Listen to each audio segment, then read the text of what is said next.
पूरे देश के किसान, पूरे देश के किसानों बर्बाद करना क्या बात है।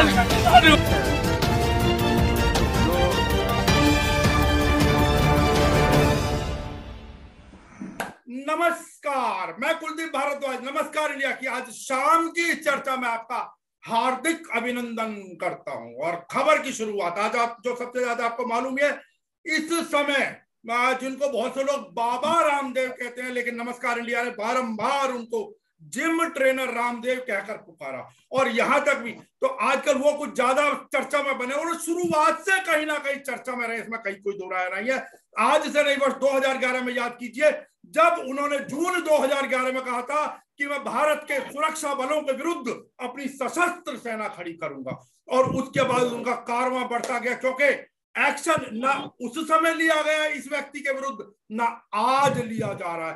अब जरूरी है कि आईएमए ने प्रधानमंत्री से शिकायत की है कि इस लाला रामदेव के विरुद्ध देशद्रोह का मुकदमा दर्ज किया जाए। दिल्ली के all India institute of medical sciences के बाहर भी डॉक्टर्स ने इनकी टिप्पणी का, इनके वक्तव्य का विरोध किया। ये कहीं भी बाज नहीं आ रहे आपको, क्योंकि दिक्कत क्या है, कहते सैया भय कोतवाल तो डर काहे का।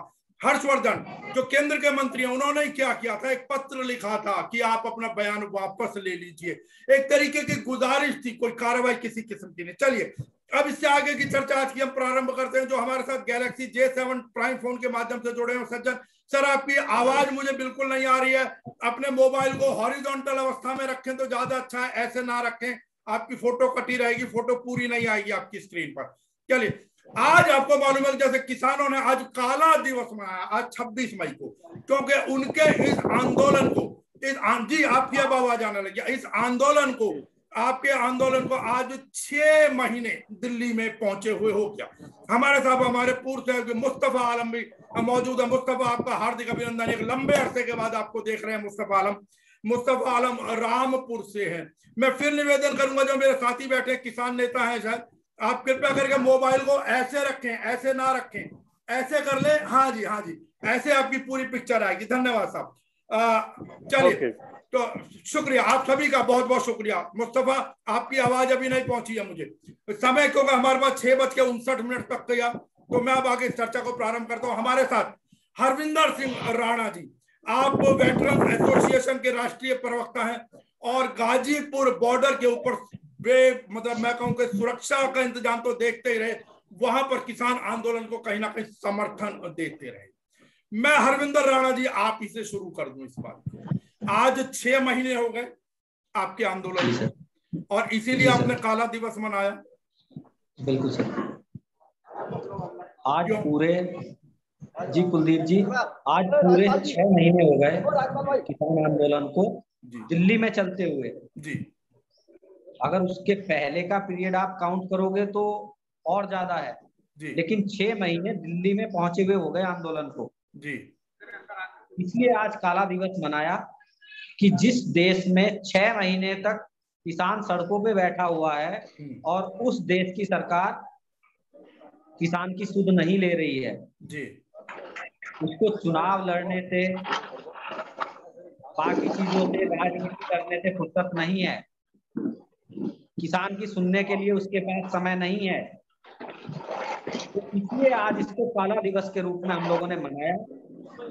आज हमने भी अपने हरविंदर जी, आप लोगों की एक मांग नहीं मानी गई, उसके लिए आपने पूरे हिंदुस्तान में काला दिवस मना दिया। जिसको देखो वो काले झंडे लगाकर बैठा हुआ है, कोई भी विपक्षी दल का व्यक्ति हो, कोई भी किसान आंदोलन से जुड़ा हुआ व्यक्ति हो। क्या इस देश के अंदर और किसी समस्या के ऊपर भी किसानों ने कभी काला दिवस मनाया? क्या कभी काले झंडे लगाए? मेरा प्रश्न आपसे ये है जी। देखिए कुलदीप जी, किसान हमेशा समाज की जो भी समस्या होती है, किसान हमेशा विरोध करता हुआ आया है पहले से ही। जो भी सरकारें रही हैं, किसानों का इतिहास रहा है इस देश में। भगत सिंह के चाचा जी थे अजीत सिंह जी। इतिहास रहा है कुलदीप जी इस देश का कि जब जब भी देश पे विपत्ति आई है, सरकारों ने अपनी मनमानी की है, तो सबसे पहले किसान ही खड़ा हुआ है। ठीक है हरविंदर जी, ये आपका ओपनिंग रिमार्क था। मैं आगे चर्चा को खोलूंगा। उसके बाद मेरे साथ जो गैलेक्सी J7 प्राइम से जुड़े हुए हैं, आपको मेरी आवाज आ रही है सर? जनाब आपको मेरी आवाज आ रही है गैलेक्सी J7 प्राइम मोबाइल से?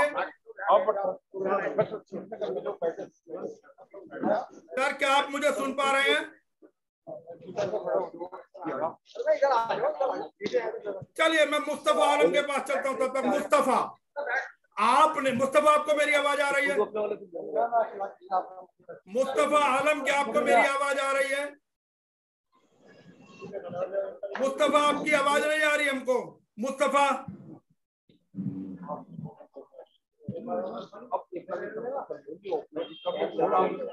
आपका वीडियो भी चला गया। गैलेक्सी J7 से आपको मेरी आवाज आ रही है सर? मुझे लग रहा है वो शायद वहां पर राकेश टिकैत जी के साथ शायद फोटो दिखा रहे हैं। मुझे फोटो नहीं, मुझे अपनी चर्चा से मतलब है यहाँ पर। चलिए मैं हरविंदर राणा जी आप ही के पास लौटता हूँ चीज के अंदर, क्योंकि उन लोगों की आवाज मुझे नहीं आ पा रही है। हरविंदर जी अब आप मेरा जो आपसे सवाल किया था मेरा फिर मैं वहीं से शुरू करूंगा। और आप भली बात ही जानते हैं कि इस किसान आंदोलन के अंदर क्या हुआ। आपकी मांगे सरकार नहीं मान रही है, बिल्कुल ठीक है। 6 महीने हो गए, बिल्कुल ठीक है। क्या आपको लगता है कि जिस सरकार ने अब पिछले 6 महीने में आपकी मांग नहीं मानी, अब आपकी मांग मान लेगी सरकार? हरविंदर राणा सरकार को, कुलदीप जी, सरकार को माननी पड़ेगी।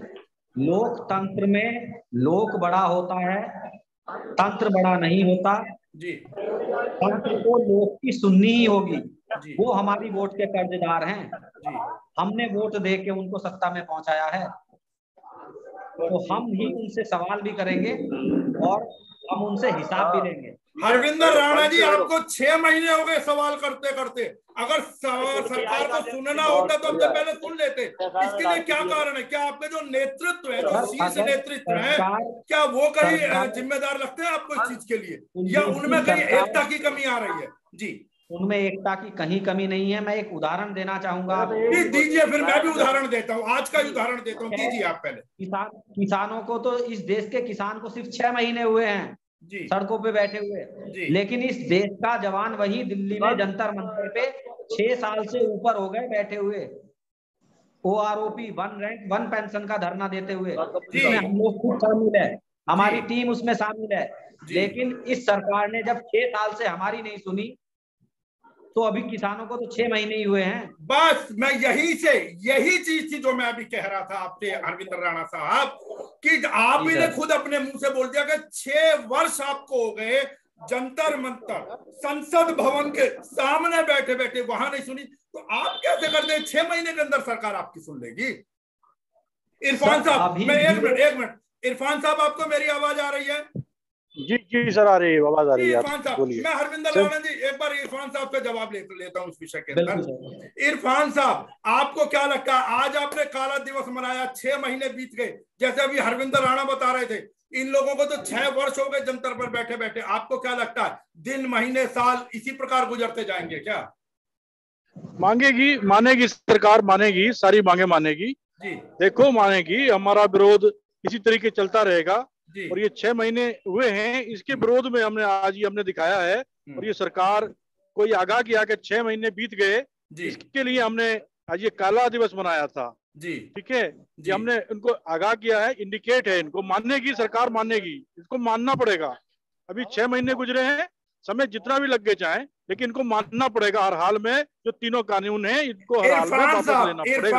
इरफान साहब अब आपने कहा मानना पड़ेगा, वो पता नहीं कब मानेंगे, वो बात की बात है। लेकिन मैं एक सवाल और करूं जो मैं भी हरविंदर राणा जी से कर रहा था, क्या आप लोगों के जो शीर्ष नेतृत्व है इनमें आपस में कोई मतभेद तो नहीं उभर गए जिसका सरकार लाभ उठा रही है? कोई मतभेद नहीं है, किसी तरीके का कोई मतभेद नहीं है। संयुक्त मोर्चा संयुक्त तरीके से किसानों की लड़ाई लड़ रहा है, और ये एक पहला मौका है कि इतने मजबूत तरीके से टिकैत साहब इसका नेतृत्व कर रहे हैं। और संयुक्त मोर्चा में सैकड़ों की तादाद में जो संगठन हैं वो किसानों का समर्थन कर रहे हैं, और ये बहुत अच्छी पहल है किसानों के हक की लड़ाई के लिए। और ये बहुत अच्छी लड़ाई है, और ये संयुक्त मोर्चा मिलकर लड़ रहा है, कोई किसी तरीके का मतभेद है ना होगा। इरफान साहब आपने अभी करना है ना होगा, मैं यही बता देता हूं आप लोगों का मतभेद यही से मैं उल्टी गंगा बहाता हूं। हालांकि पहले भी आपको पता है, जब सरकार ने एक प्रस्ताव उछाला था होल्ड पर रखने का, उस समय 1 दर्जन से ऊपर आपके नेता थे जो उसके पक्ष में थे। लेकिन मैं आज ही की खबर दे देता हूं आपको, जो गुरनाम सिंह चढ़ूनी है उन्होंने शिकायत की है, नाराजगी व्यक्त की है राकेश टिकैत से कि जिस प्रकार यहाँ आंदोलन चल रहा है आपके उत्तर प्रदेश में, आप किसी नेता का विरोध नहीं कर रहे हैं। आप लोग मात्र 500 आदमी आप लोगों के गाजीपुर पर बैठे हुए हैं। उन्होंने सीधा सीधा सा टॉन्ट कसा है। ये आंदोलन जोर कब पकड़ेगा, ये गुरनाम सिंह चढ़ूनी का आज का ही बयान है। अब आगे बोला इरफान साहब आप। ये मशवरा हो सकता है, कोई चिड़ में नहीं हो सकता, क्योंकि हमें संगठन को मजबूत करना है और संगठन के जो लोग संयुक्त मोर्चा के लोगों को जहां कोई कमी दिखती है वो लोग आगाह करते हैं, इंडिकेट करते हैं। अगर हम आपस में एक दूसरे को इंडिकेट नहीं करेंगे तो संगठन कैसे आगे बढ़ेगा और हमारी लड़ाई कैसे जीती जाएगी। ठीक है, मैंने सुना नहीं है लेकिन उसको देखेंगे और माननीय टिकैत जी इस पर बहुत बारीकी से नजर रखे हुए हैं। कोई इसमें ऐसी कोई गुस्से की और किसी तरीके की कोई बात नहीं है, क्योंकि हमारा एक एक आदमी, एक एक कार्यकर्ता बहुत मजबूती से किसानों के हक की लड़ाई के लिए लड़ रहा है। तो उसको जहां कहीं भी कोई कमी दिखाई देती है, कोई लगता है, तो वो अपनी अपनी बातें रख सकते हो। ये एक ऐसा मोर्चा है जिसमें कोई बंदिश नहीं है, कोई पाबंदियां नहीं है, अपनी बात को बहुत खुले मन से रख सकता है। ये कोई राजनीतिक पार्टी नहीं है, कोई राजनीतिक दल नहीं है कि जिसमें कोई बंदिश होगी, कि जिससे कोई मांग रखने में, बात रखने में वादा हो। यहाँ खुला मंच है, यहाँ हर आदमी आजाद है और जिसको जो बात लगती है, जहाँ कोई कमी लगती है, वो अपनी बात बहुत खुले मन से अपने विचार रखते हैं। ठीक है इरफान साहब, मुझे एक बात बताइए, मैं गुरनाम चढ़ूनी के बयान को आगे थोड़ा सा बढ़ा लेता हूँ। आपने कहा कोई मतभेद नहीं है, चलिए ठीक है, मान लिया आपकी बात। उन्होंने ये भी कहा यहाँ 500 आदमी, आप 500 आदमी के बलबूते लड़ाई जीतेंगे क्या? क्या सरकार को आपकी कमी इसमें नजर तो नहीं आ रही है कि आम लोग आपका साथ नहीं दे रहे? इरफान साहब, बहुत बड़े लेवल पर धरना है जी।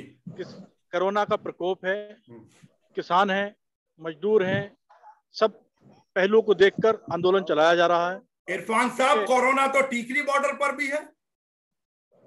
ठीक है, 500 नहीं, यहाँ पे भी अभी आज 10-20 हजार की तादाद, 10 हजार की तादाद में टिकैत साहब के साथ आज मीटिंग में रहे। 26 तारीख को जो आज हमारा प्रोग्राम हुआ, आज 10 हजार की तादाद में कार्यकर्ता है। लेकिन समय समय पे थोड़ा सा कमी होती रहती है, लेकिन इतना कोई खास बात नहीं है। लेकिन आते रहते हैं लोग, ना 500, 5000 भी हो जाते हैं, 2000 भी हो जाते हैं, 3000 भी होते हैं, लगातार लगे हुए हैं। हमारा मकसद विरोध करना, विरोध जताना है। विरोध एक से भी जताया जा सकता है, 500 से भी, 5000 से भी। ठीक है इरफान साहब, मेरा अगला सवाल, मैं हरविंदर राणा जी आपके पास आऊंगा सवाल से, क्योंकि उस सवाल पे आप मेरे साथ एक चर्चा में बात कर चुके हैं। मैं इरफान साहब से एक प्रश्न करना चाहूंगा। इरफान साहब, आप लोगों ने आज काला दिवस मनाया क्योंकि आपको 6 महीने हो गए संघर्ष करते हुए। 26 तारीख को, 26 मई को, ठीक है साहब जी साहब, आप एक 26 अप्रैल से भी याददाश्त जुड़ी हुई है। 26 अप्रैल, आपको मालूम है ना टीकरी बॉर्डर पर क्या हुआ था? एक लड़की, एक युवती आपके कुछ आंदोलनकारी साथियों के साथ में बंगाल से आई थी, जिसका बलात्कार हुआ। आपके किसान नेताओं को सारी चीजें मालूम थी उसके अंदर, और लाके उन्होंने फोन करके उसको वापस बुलवाया। हॉस्पिटल में तो एडमिट हो गई वो लड़की, लेकिन उसके बयान, क्योंकि किसान आंदोलन की छवि पर कोई आंच ना आ जाए, इसलिए आपने उसकी पुलिस में शिकायत नहीं की और 28 अप्रैल को उसकी डेथ हो गई। क्या उसके लिए काला दिवस नहीं मनाना चाहिए था किसानों को? इरफान साहब, नहीं, इस तरीके की घटना की हम निंदा करते हैं और इस तरीके की घटना समाज के लिए बहुत ही दुखदाई है। निंदा बहुत चीज हो गई। इरफान साहब, निंदा, आपने घटना की निंदा कर दी। आप लोगों ने खुल के कभी बोला? आपके योगेंद्र यादव और कई नेताओं, किसान नेताओं को मालूम था, खाली निंदा करने से काम चल गया क्या? वो लड़की आज दिल्ली में नहीं, और तो और एक सेकंड, जब आप लोगों को मालूम भी चल गया था तब भी आप लोगों ने पुलिस में कंप्लेंट नहीं की कि आंदोलन की इज्जत पर आंच ना आ जाए? आपके आंदोलन की इज्जत बहुत बड़ी होगी एक लड़की की इज्जत से। ऐसा कुछ नहीं है, ऐसा कुछ नहीं है।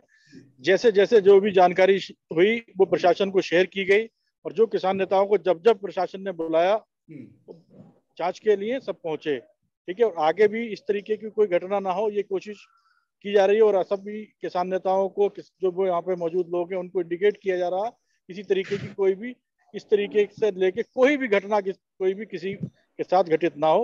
ये हमारा प्रयास है। इतना वो ठीक है, लेकिन जो चली गई दुनिया में वो अन्याय के लिए इसी तरीके से भटकती रहेगी क्या? हरविंदर राणा साहब, मुझे ये बताएं, आपने काला दिवस 6 महीने पे बना लिया, आप मुझे बताएं कि किसान नेता, किसान संगठन काला दिवस कब मनाएंगे उस लड़की के लिए, जिसको अब तो कभी भी उसको न्याय मिलना तो भूल, क्योंकि सारी चीजें दफन हो गई। आपको मालूम है हरविंदर राणा साहब, आप तो चर्चा कर चुके हैं इस विषय में।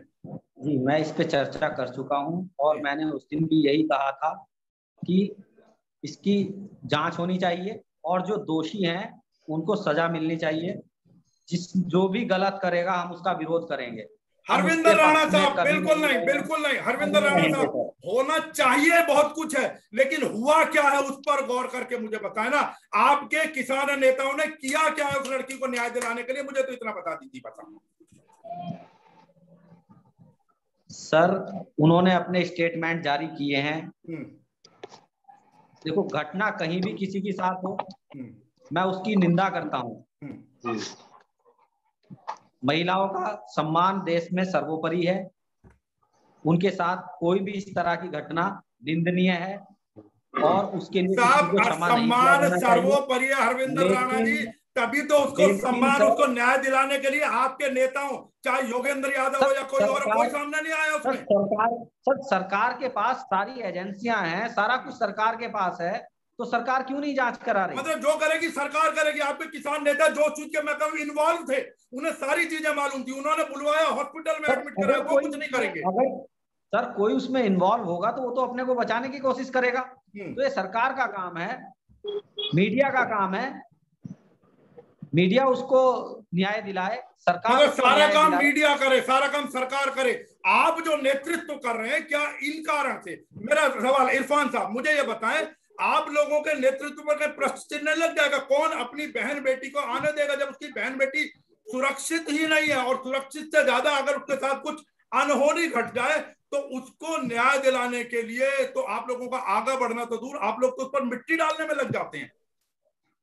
इरफान साहब, बात है, लेकिन बिल्कुल सही बात है, बिल्कुल सही बात है। महिला का सम्मान सर्वोपरि है और हम ऐसी घटना की पहले भी हम निंदा करते हैं और आगे भी हम इस तरीके प्रशासन से भी मांग करते हैं, जांच की जाए, जो भी दोषी है उन पर कार्रवाई। मुस्तफा, आपको हमारी आवाज आ रही है? मुस्तफा आलम, आप सुन पा रहे हैं हमें? मुस्तफा आलम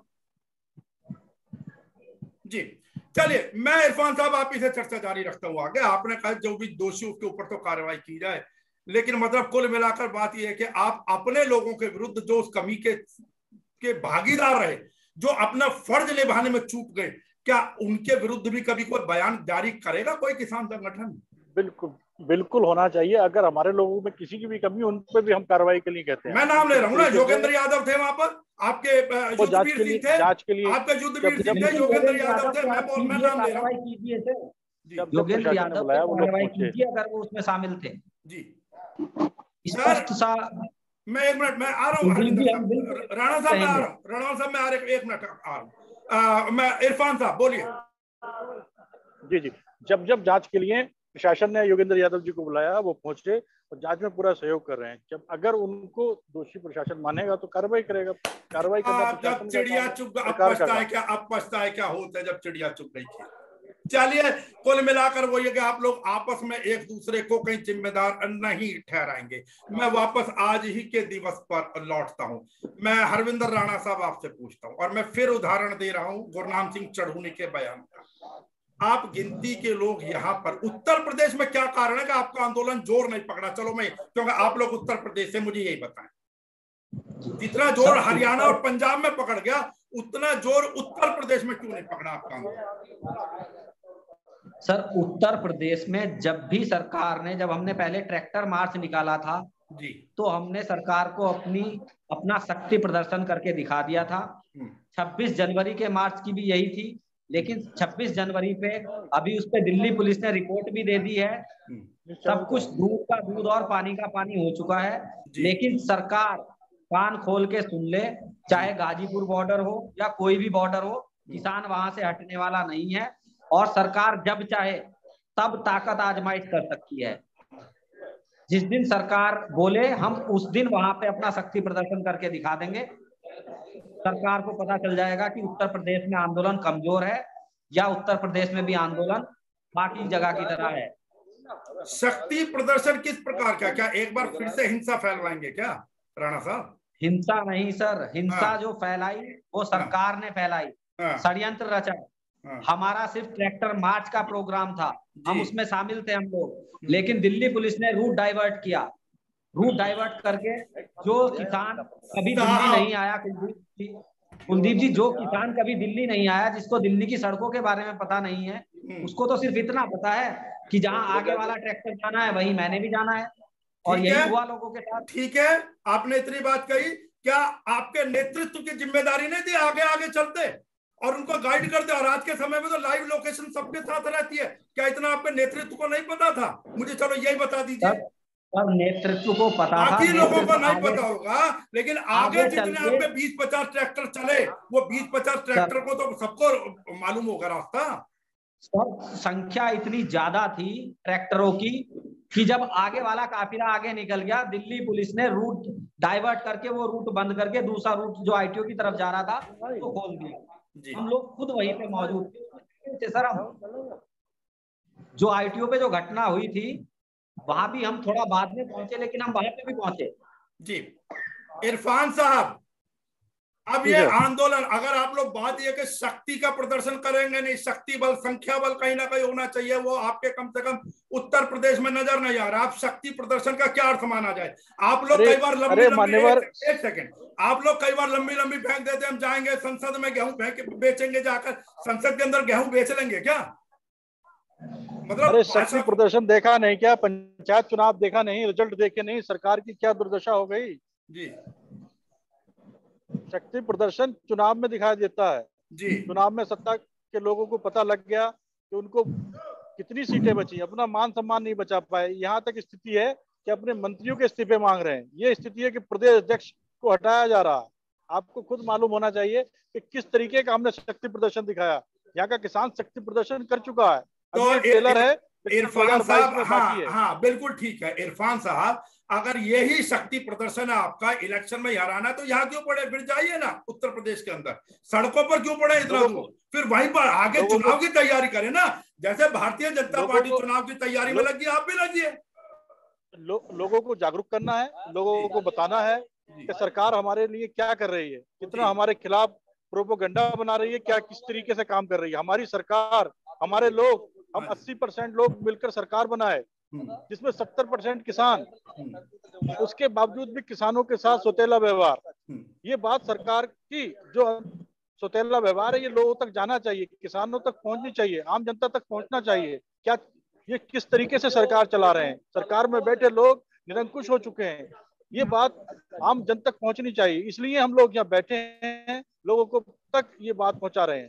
चलिए, बैठने का पर्पस ये है, पूरा इंडिया देखता है, पूरा देश देखे, पूरा वर्ल्ड देखे कि सरकार, जो सरकार सदन चलाने में असमर्थ बताई जा रही है, और वही सरकार तीन कानून तुरंत लागू कर देती है, तीन कानून अध्यादेश ले आती है। ठीक है, तो वो जो सरकार है वो हमारे जो किसानों के हित में, जो देश हित में फैसले हैं उनको ना लेकर, जो एक अपना उद्योगपतियों अडानी अंबानी के लिए जो कानून बनाने के लिए उसमें एकदम तैयार हो जाती है।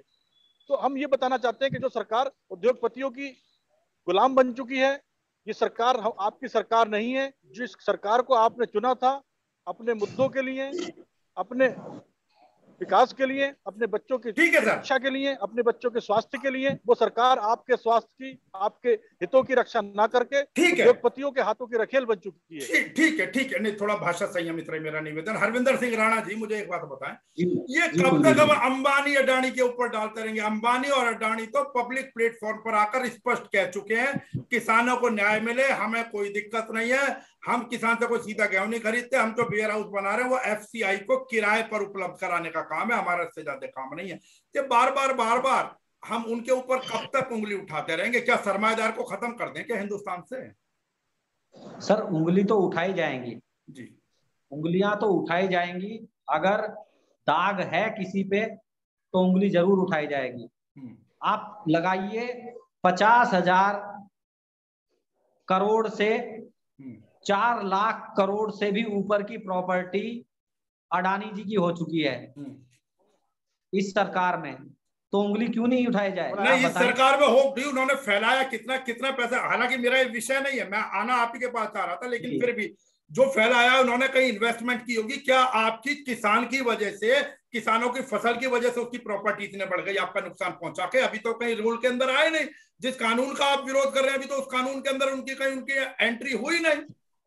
सर, तो मेरे ख्याल से मुद्दे को ना भटकाए तो ज्यादा अच्छा है। सर, जिसके मामा श्री कृष्ण हो वही जो सत्ता में लोग बैठे हुए हैं, तो उनको फिर क्या डर है। ये आपको भी पता है कि अडानी जी क्या थे। अडानी जी अगर 20 साल पहले आप जाएंगे गुजरात में, वो क्या थे सबको पता है। देखिए, वो तो सब व्यवसायी कहीं ना कहीं से उठते हैं, सब मेहनत करते हैं, बहुत सारी चीजें, अनेकों लोग मेहनत करते हैं। और अगर इंडस्ट्रीज नहीं होंगी, फैक्ट्रीज नहीं होंगी साहब, वो मेहनत करें, फले फूले, हमें उससे कोई दिक्कत नहीं है, लेकिन हम अपनी जमीन उनको नहीं देंगे। वो आपसे कहाँ जमीन खरीदने आ रहे हैं?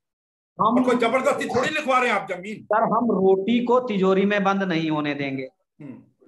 जो अभी ऑक्सीजन के लिए हुआ है ना, और कितनी डेथें हुई हैं, ये एक दिन अगर ये तीनों कृषि कानून पास होते हैं तो यही हाल एक दिन अनाज के लिए होना है इस देश में। चलिए, वो दिन कब आएगा ये तो मैं नहीं कह सकता, लेकिन मेरा आखिरी प्रश्न आप लोगों से, और मैं इरफान साहब आपसे उस प्रश्न की शुरुआत करना चाहूंगा, क्या आंदोलन के अंदर भाषाओं को संयमित नहीं रखा जा सकता? और मैं उदाहरण दोनों तरफ से दे रहा हूं, आपको भी मालूम है पश्चिम बंगाल के अंदर जहां पर चुनाव हुआ, नरेंद्र मोदी जी का जो दीदी जो हुआ करता था, उनको ले डूबा। इसी ही प्रकार, और मैंने खुद बातचीत की है आपके गाजीपुर बॉर्डर पर आकर ही वयोवृद्ध किसान नेताओं से, उन्होंने भी इस चीज का विरोध किया कि जिस प्रकार बिना तोले मोले आपके किसान नेता शब्दों को आगे उछाल देते हैं, उनको थोड़ी सी लगाम की आवश्यकता है। आप सहमत हैं इरफान साहब इस बात से?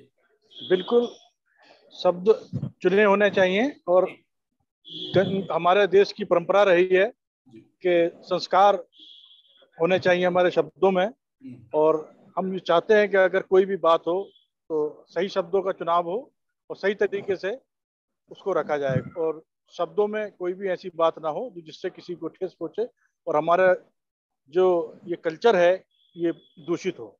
इरफान साहब, आज तो चलिए आपने काला दिवस मनाया, आप कह रहे हैं हमारे 10-20 हजार आदमी आ गए, आप भी आ गए। अब इसके बाद अब तो आपकी फसलें भी कट चुकी, कहा जाता था फसल कटने के बाद फिर लोग लौटेंगे और बारी बारी से जो कुछ भी होगा। अब कहाँ है उस आंदोलन को धार कैसे मिलेगी आप लोगों की, मुझे ये बताएं। या आप 6 महीने पे काला दिवस मनाया, 26 नवंबर को पूरा साल पे फिर काला दिवस मनाएंगे क्या? नहीं, लगातार आ रहे हैं लोग, और प्रत्येक जिला स्तर पर, प्रत्येक तहसील स्तर पर जगह जगह काला दिवस मनाया गया। ये नहीं था मोटिव के गाजीपुर बॉर्डर पे मनाना है, प्रत्येक तहसील स्तर पर, प्रत्येक गांव स्तर पर, मैं आपको अगर कहेंगे तो वीडियो भी शेयर करूंगा, हर जगह इनका विरोध हुआ है, पूरे गांव स्तर पर विरोध हुआ है। ये पहला एक आंदोलन है, पहला आंदोलन है कि जो गाँव में चल रहा है। गाँव में अभी मैं एक वीडियो देख रहा था एक नवाबगंज क्षेत्र में, तो वहां पे गाँव स्तर में सैकड़ों की तादाद में लोग हैं। तो ये जो आंदोलन है एक जमीनी स्तर पर आंदोलन चल रहा है, लोगों की आवाज बन गया है। तो ये कोई ऐसी बात नहीं है, लोग आ रहे हैं और फसल कट गई, अब सब बिल्कुल सब पहुंच रहे हैं, धीरे धीरे पहुंच रहे हैं। चलिए देखते हैं फसल कट गई है, कब लौटेगा। हरविंदर राणा जी, मुझे एक सवाल का जवाब दीजिए। आपने आज 6 महीने पे काला दिवस मनाया, आपने जैसे वो बताया 1 रैंक 1 पेंशन वाला जो मसला बताया था, उसके अंदर आपने खुद ही कहा 6 वर्ष हो गए, तो इसका मतलब मैं 26 नवंबर को फिर उम्मीद करूं काला दिवस की? सर, हर 26 तारीख को, हर महीने की 26 तारीख को काला दिवस मनाया जाएगा। अच्छा, अब आप लोगों की ये नीति रणनीति चेंज हो गई है? उसका उद्देश्य यही है कि जन जन तक मैसेज जाएगा। और ये आंदोलन मैं आपको बता दूं, ये सिर्फ गाजीपुर, सिंघू, टिकरी बॉर्डर तक नहीं है, ये जन आंदोलन बन चुका है कुलदीप जी, और ये गांव गांव तक पहुंच चुका है जी। ये अन्नदाता की लड़ाई नहीं है, ये अन्न खाता की लड़ाई है जी। ये हर उस व्यक्ति की लड़ाई है जो अन्न खाता है। ठीक है, तो मतलब कुल मिलाकर अब ये उम्मीद की जाए, देखना होगा कि आगे चुनाव के लिए जिस प्रकार बीजेपी संघ ने कमर कसी है, इसका मतलब कहीं ना कहीं किसानों की नीति रणनीति जरूरी होगी कि अगले चुनाव के अंदर उनको सबक सिखाया जाए। अब देखना ये होगा कि उस समय के अंदर आपके जो किसान भाई लोगों, किसान बंधु, किसान परिवार, किसान जन है, वो किसको वोट देते हैं। आज की इस चर्चा में शामिल होने के लिए मैं आपका हार्दिक अभिनंदन, आपका बहुत बहुत धन्यवाद करता हूं। मेरे साथ इरफान साहब, आपका बहुत बहुत धन्यवाद जी। बोलिए, जल्दी सर, एक सेकंड देना चाहूंगा जी। जो आपने बोला था भाषा को अपनी मर्यादित रखें, तो मैं आपके चैनल के माध्यम से सभी से रिक्वेस्ट करना चाहूंगा कि ऐसी वाणी बोलिए मन का आपा खोए, औरन को शीतल करे, आपहु शीतल होए। बड़ा पुराना श्लोक है, लेकिन अपने आप में बहुत कुछ कहता है। तो अपने शब्दों का चयन हर किसी को ऐसा रखना चाहिए कि शरीर पे लगे हुए जख्म भर जाते हैं, लेकिन जो वाणी जो घाव करके जाती है वो कभी भी नहीं भरते हैं। ठीक है, तो मैं समय क्योंकि आप बिल्कुल इजाजत नहीं दे रहे, आगे आप स्क्रीन यहाँ भी ब्लैंक हो गई थी, उसके लिए मैं आप लोगों का फिर से, हालांकि मैं शुभकामनाएं भी व्यक्त करता हूं, क्योंकि मैं एक लंबे अरसे से, चाहे टीकरी बॉर्डर हो, सिंघू बॉर्डर और आपके यहाँ पर गाजीपुर बॉर्डर पर अनेकों कार्यक्रम, और राज सिंह 97 वर्षीय, आपके मेरे ख्याल से सबसे ज्यादा उम्र दराज किसान नेता हूँ। जी, तो मैं वहां पर बिल्कुल कवर करता रहा हूँ। मेरी तो शुभकामनाएं जल्दी से जल्दी सरकार माने, लेकिन देखते हैं सरकार अब ये राज हट रहेगी, सरकार हट रहेगी या किसान हट, कौन जीतता है। चलिए, बहुत बहुत धन्यवाद इरफान साहब आपका, बहुत बहुत धन्यवाद हरविंदर राणा साहब आपका।